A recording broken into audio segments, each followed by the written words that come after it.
Coucou les lions, donc je viens de faire votre tirage pour le mois d'octobre 2020, donc on va voir un petit peu ce qu'il en est. Donc on a tout d'abord la carte de la création, donc je pense que pour vous, cette carte parle d'elle-même je dirais, ce sera un mois créatif. Vous allez avoir plein d'idées pour faire des choses que vous aimez. J'ai l'impression que les idées vont fuser, que vous allez vraiment pouvoir élaborer plein de choses comme vous le souhaitez, pour pouvoir mettre en place certains projets que vous aviez peut-être des difficultés avant à mettre en place, mais là c'est bon. Le mois d'octobre, ça va être le bon mois pour créer, pour préparer des choses que vous aimez, des projets professionnels, mais aussi personnels. Voilà, ça va être un bon mois pour la création en tout cas.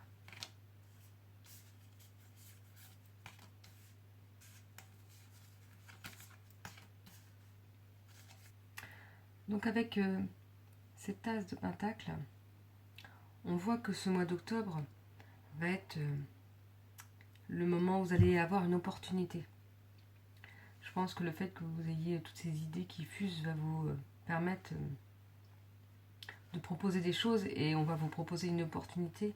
Vous allez avoir l'opportunité justement de mettre en place ce que vous avez pu créer. Et avec ce 4 de bâton, par contre, je pense qu'il faut faire attention, prendre un petit peu de recul quand même, faire le point sur ce que vous voulez faire et comment vous voulez les mettre en place. Et ça confirme d'ailleurs avec ce roi d'épée. Il faut vraiment analyser, voir comment est la situation pour pouvoir faire au mieux. Donc oui, il y aura peut-être une opportunité, mais prenez du recul, voyez vraiment sur comment vous voulez mettre en place les choses, analysez un petit peu la situation pour pouvoir que cette opportunité soit la meilleure pour vous, entre guillemets, j'ai l'impression. Alors après, nous avons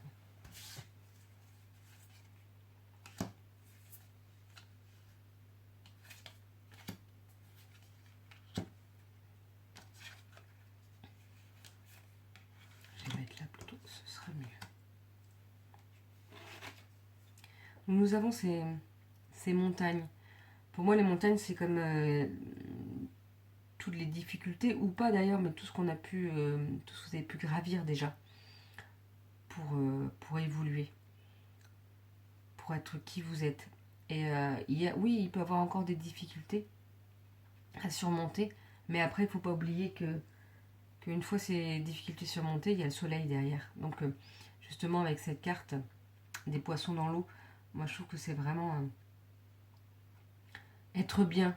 Il y aura vraiment quelque chose, vous serez dans l'abondance une fois tout ça passé. Et avec cette carte de la croix, il y aura vraiment la fin de quelque chose. Il y a sûrement quelque chose au mois d'octobre qui va se terminer. Avec cette carte du poisson, on peut se dire que de toute façon, vous allez être épanoui. Donc, je ne pense pas que ce soit forcément quelque chose de négatif. C'est peut-être justement quelque chose de bien pour vous. Peut-être que grâce à cette opportunité, il y aura la fin de galères, peut-être, ou de certaines difficultés, justement. Vous allez retrouver le soleil, vous allez être bien grâce à la fin de cette situation. Après, nous avons les déplacements et l'architecte. Donc voilà, je pense que c'est en lien avec la création et l'opportunité qui vous est peut-être apportée. Je pense qu'il y aura peut-être des déplacements à faire pour pouvoir justement mettre en place comme vous le souhaitez. Et l'architecte, c'est ça, vous allez construire votre projet, votre envie, vos créations. C'est vous qui allez mettre en place. Et c'est pour ça que je pense qu'il faut prendre du recul et analyser bien les choses pour que ce soit vous qui soyez maître, entre guillemets.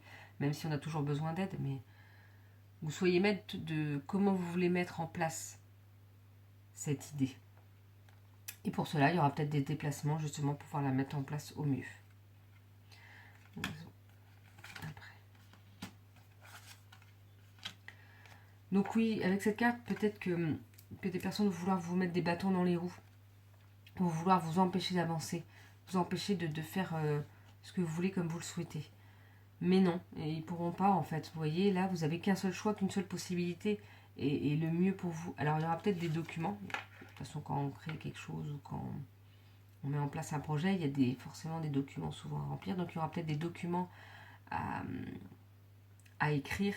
Mais voilà, même si on vous met des bâtons dans les roues, vous allez aller vers le bon chemin, vers le bon choix. Parce que de toute façon, c'est le seul choix, entre guillemets. Et donc, il y aura sûrement des documents à écrire pour pouvoir avancer dans ce projet. Alors, je vous ai tiré 2 autres cartes parce que ça ne me suffisait pas comme explication. Donc, en fait, on voit avec ces 2 autres cartes qu'il faudra peut-être faire attention à ce qu'on ne vous vole pas vos idées. Donc, justement, notez-les. Je pense que c'est peut-être pour ça, justement, les documents. Notez ce que vous aviez comme idée. Comme s'il fallait que vous fassiez valider cette idée pour pas qu'on vous la prenne, entre guillemets. Et comme ça, après, vous allez trouver votre équilibre dans vos projets et dans ce que vous voulez mettre en place. Donc voilà, notez bien votre idée, vos projets, pour pas qu'on vous pique cette idée. D'accord?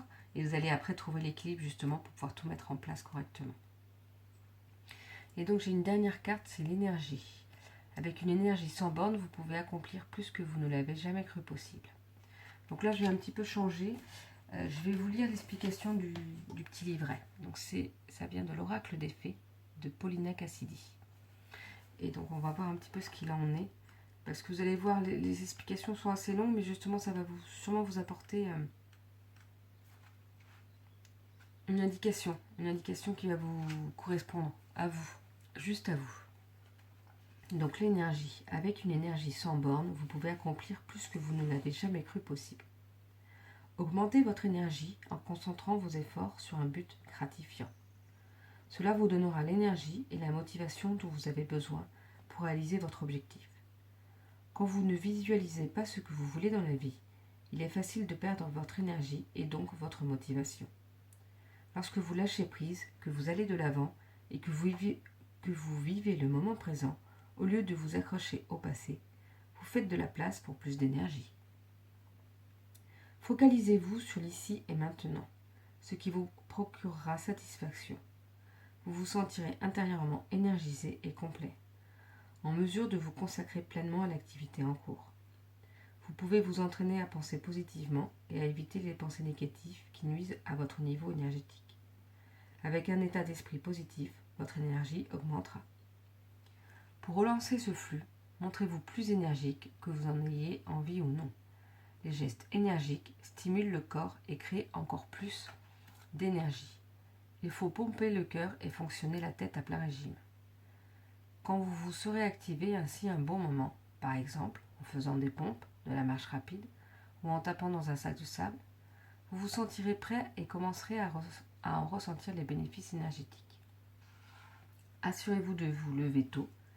Si vous dormez trop longtemps, vous vous sentirez fatigué toute la journée. L'inconscient est particulièrement réceptif une demi-heure après le réveil. C'est donc le moment idéal pour écrire vos objectifs et travailler vos projets. Faites chaque jour une activité qui vous plaît. La joie que vous procure le temps que vous vous réservez à vous-même quotidiennement vous gardera pétillant d'énergie. C'est une merveilleuse sensation de constater combien il est facile de créer de l'énergie, mais il est tout aussi vital de comprendre ce qui peut vous vider de votre énergie. Vous avez sans doute déjà entendu parler des vampires de l'énergie. Ce sont des individus qui drainent votre esprit en réduisant votre énergie positive et qui reviennent pour en sucer davantage. Ce sont habituellement des gens qui s'apitoient sur eux-mêmes, vous laissant démoralisés et épuisés.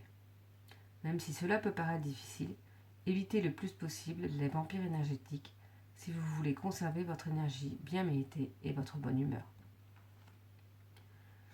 Si vous êtes obligé de côtoyer des personnes négatives, vous pouvez créer une barrière de protection autour de vous. Si vous êtes prêt à partager votre bonne énergie, vous pouvez imaginer une lumière venant de l'intérieur et englobant ces personnes, ce qui contrera et purifiera leur énergie indésirable. Parfois, même les mauvaises nouvelles ou les situations difficiles peuvent vous donner l'énergie motivationnelle dont vous avez besoin pour effectuer les changements appropriés et salutaires dans votre vie. Une surexposition aux nouvelles que diffusent les médias peut également vous vider de votre énergie. Filtrez et limitez ce que vous écoutez et regardez. Si vous vous apercevez que vous vous sentez souvent déprimé parce que vous voyez et entendez à la radio, dans Internet ou à la télé, éteignez tout et écoutez de la musique. Lisez un livre ou allez faire une marche. Faites quelque chose qui vous inspire et vous donne de l'énergie. Il n'est pas nécessaire de crouler sous de graves problèmes pour lesquels vous ne pouvez rien faire. Un trop-plein de négativité videra vos batteries jusqu'à ce que votre lève-toi et bouge se lève et bouge. Pour maintenir un haut niveau d'énergie, vous devez savoir comment vous occuper de vous-même. Dans son état dynamique naturel, l'énergie a besoin de circuler. Tout ce que vous dites, faites et pensez demande de l'énergie. Avec une énergie sans borne, vous pouvez accomplir plus que vous ne l'avez jamais cru possible et prendre plaisir à le faire. Et donc les réflexions de la fée de l'énergie, cette fée bouge sans arrêt, avec un zeste bleu de pouvoir, qu'importe si le médium est la terre, le vent ou le firmament. Tel un conduit, elle tire l'énergie de toute chose et en redistribue juste assez pour veiller à ce qu'il y ait toujours de l'harmonie dans sa vie et dans la vie de ceux qu'elle touche. On la voit ici enjamber la rivière, sentant triompher la vitalité que donne l'énergie intérieure, en plus de l'énergie qu'offre cette eau fraîche et limpide. Les fleurs et les herbes autour d'elle vibrent aussi énergétiquement. Des pierres de gué jonchent la rivière, offrant leur propre forme d'énergie subtile dans leur structure cristalline. L'énergie, comme les fées, peut prendre plusieurs formes, et parfois, tout ce que vous avez à faire pour trouver l'une ou l'autre, c'est voir sous un meilleur éclairage. Et donc voilà pour votre guidance, les lions, pour ce mois d'octobre 2020. Je vous souhaite une belle journée, et à bientôt!